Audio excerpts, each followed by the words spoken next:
Hello guys, welcome back to my channel, or welcome to my channel if you're new. Hi, my name is Ruchi and I'm so excited that you're here. In this video, as you can guess, I am going through my August wrap up, which I'm really excited about. I had a few very good reads and a few not so very good reads, so it's a bit of a mix this month. But yeah, I'm gonna dive into all the books that I read this month. I think I read 1, 2, 3, 4, 5, 6, 7, 8, 9, 10 books this month, which I am kind of surprised I didn't realize I did. I've got my little stack here to, oh my gosh, of course they would drop as soon as I say that, but I've got my little stack here to kind of go through all the books that I read. I read a few books on my Kindle as well, which I'll just go through first. I just read them on the Kindle app on my phone. The first book that I read in August was The Brutal Prince. I'll pop a little photo of it on the screen so you know what the cover looks like. This one is by Sophie Lark, I'm pretty sure, and this one was just a random find that I found on Kindle on the app because I was scrolling and I was like, I just want something to read on my phone when I just can't be bothered to carry a book around. And I've heard a few things about this one. I knew it was a bit more like a mafia romance and I was just like, I've never tried that, so I'm gonna read it. And it was an interesting read. It was just one of those reads, like you read it and you're enjoying it as you read it, but then afterwards you don't really think about it ever again. So it didn't really do much for me. It didn't capture me a lot. I was just sort of reading it when I wanted to on my phone, but it wasn't like my main book at the time, if that makes sense. This book basically follows Ada and Callum. They're both from rival families, and essentially they get put into a marriage of convenience to remove that rivalry between the families, and because of that they obviously are married and they have to pretend to like each other and all of that. They kind of pull pranks on each other, but I feel like it didn't really stand out to me too much, so I honestly can't remember a lot of what happened. I think they were just pulling pranks on each other and doing some crazy shit, trying to one up each other, and then when it came down to the business of everything, they just wanted to protect their business and their families, and so they ended up meeting in the middle there and falling in love. I don't really know. I honestly cannot remember a lot from this book because I read it at the start of August, and yeah, I think it was a 3 stars. It wasn't anything crazy, fun to read at the time, but that's pretty much all I remember. So that was The Brutal Prince. Then the next Kindle book that I read was Minx, also by Sophie Lark. I kind of just saw Sophie Lark and I was like, it would be a fun quick read, and so I picked this one up, not really knowing anything about it. I know some people have talked about it before on Book Talk and stuff, but I didn't actually know what they were talking about. I think I probably saw a quote or something that was like, oh, that's interesting, pop that in my memory for later, but I didn't really think about what the book was about, and I didn't read the summary. I just was like, I'm gonna go into it blind. It seems interesting, the name seems interesting. Was surprised actually what I was reading, but it's not that it was bad, it was just not my thing. I think it's just, yeah, not something that I would usually pick up. If I knew what it was about, I probably wouldn't have picked it up. Basically this one follows Ramses, who is a self-made billionaire, and Blake, who is an escort. It's she's into that trading world that I don't really know much about, the finance world.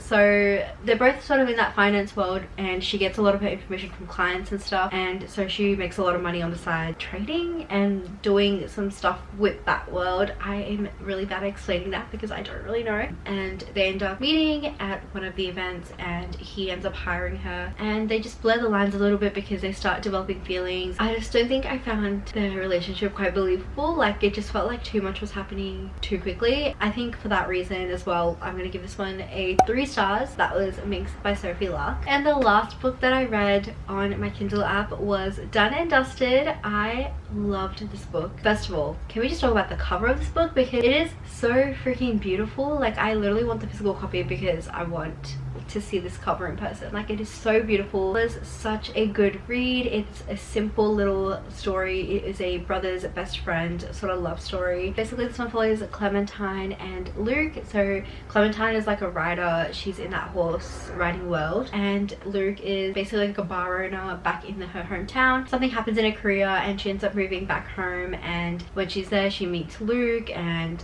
I don't know, after all these years something has shifted between them and they both find each other really attractive. I just really loved their relationship in this one. It was just really sweet and caring, and you could just tell that he cared about her so much. I love when there is a dual POV and you get to see the guy's side, and he is pining after the girl and thinking about how he can't stop thinking about her. I don't know, it just makes me so happy when I read that. It just feels so cute. I think Lila Sage is also making this into a series, so I'm really excited to read the rest of the books and to see the love stories of the rest of the brothers. I actually give this one a 4.5 stars. It's a solid read. I loved it so much and I would definitely read the entire series. I clearly have a thing for cowboy romances, so if you guys know any more cowboy romances, please send them my way because I've got a special place in my heart for them now. Alright, so the first physical book that I read this month was Love Wager by Lynn Painter. Look at her, she's very cute, very tiny, and a quick read. I honestly enjoyed reading her. It wasn't like super captivating where I was like wanting to finish this book as quick as possible considering how short it really is. I did take my time with it and I enjoyed Hallie and Jake's relationship and how it blossomed. And I think, like I said before, I love when there is a dual POV and you see the guy pining, and it is just like the best part of a romance book, I feel like. But this one follows Jack and Hallie. Basically they have a kind of a meet cute, I don't know if it's a meet cute, they meet at a wedding but then they end up matching on like a dating app and they become friends and they decide to make a bet on who falls in love first. A lot of stuff happens between them, but I thoroughly enjoyed this one. It was just a cute, simple, quick read. I could honestly just imagine this being a cute little rom-com, and I wish it was because it has so much potential to be a fun little rom-com. But yeah, that is The Love Wager. I think I gave this one 4 stars as well.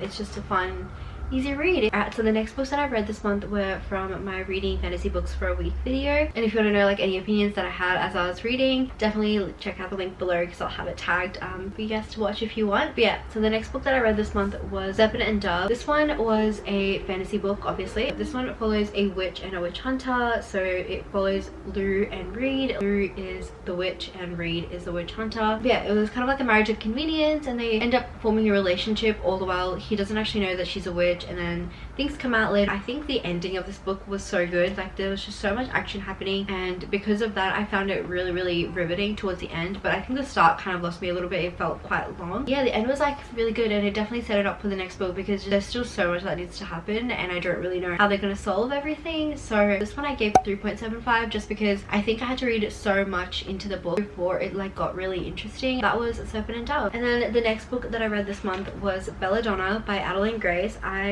was very excited for this book because I knew it was like a very loved fantasy book. This one is more like a gothic fantasy vibe and I enjoyed a lot of like the mystery aspect of this one, and the gothic fantasy was kind of interesting to me. But I think in terms of like the relationship and the romance in this book, it just wasn't really my cup of tea. I gave this one 3 stars. It wasn't like awful or anything. After that I went on vacation, so I read a few books and that was also my vacation reading vlog. If you want to watch that as well, that's also linked down below. The first book I read for that one is Beach Read by Emily Henry. And now please don't get mad at me, but I didn't enjoy this one as much as I thought I would. I don't know what happened. This one I had a lot of high hopes and I think I just aimed way too high, and I think that's what affected me the most because it is a good book, don't get me wrong, it is a good book, but I think because of all the hype that everyone made it out to be like this amazing book, I just didn't feel the same, and I feel bad saying that because I love Emily Henry so much. But it's just an honest review. I just personally didn't enjoy it as much as I enjoyed Book Lovers and Happy Place. I think Happy Place is completely different because I know a lot of people have said that her writing has changed a lot with Happy Place compared to Book Lovers and Beach Read, and I can actually see that, to be honest. I did like January and Gus, but I think I just didn't have the attachment to them that I thought I would. I think that's really it. Like sometimes you just don't feel the attachment to them, and even though it might be a good book, even though it might just be a really like cute relationship that they have or a sweet relationship, it just doesn't hit the same because you don't feel as attached to the characters. And I think that's sort of what happened in this case. Like I just didn't feel a lot for the characters like I did for when I was reading Happy Place and Book Lovers. I think I gave this one 3.75. Again, that's not a bad rating. I'm just trying to say that I didn't enjoy it as much as I thought I would. Yeah, that was Beach Read by Emily Henry. The next book that I read on this little vacation was The Summer of Broken Rules by Kale Walther. Now this one was a fun little YA read. It definitely touches on some harder topics like grief because the main character in this one has lost her sister, and I loved the way the family in this book interacted. Like they were all so sweet and loving and they just wanted to be there for each other, and I love that so much. I love that this book was based on a game of Assassin. Like I think that is just so cool and innovative and such like a fun way to write a book. Yeah, I really enjoyed all those aspects of it. The one thing I will say that kind of put it down for me was the fact that the romance in this book was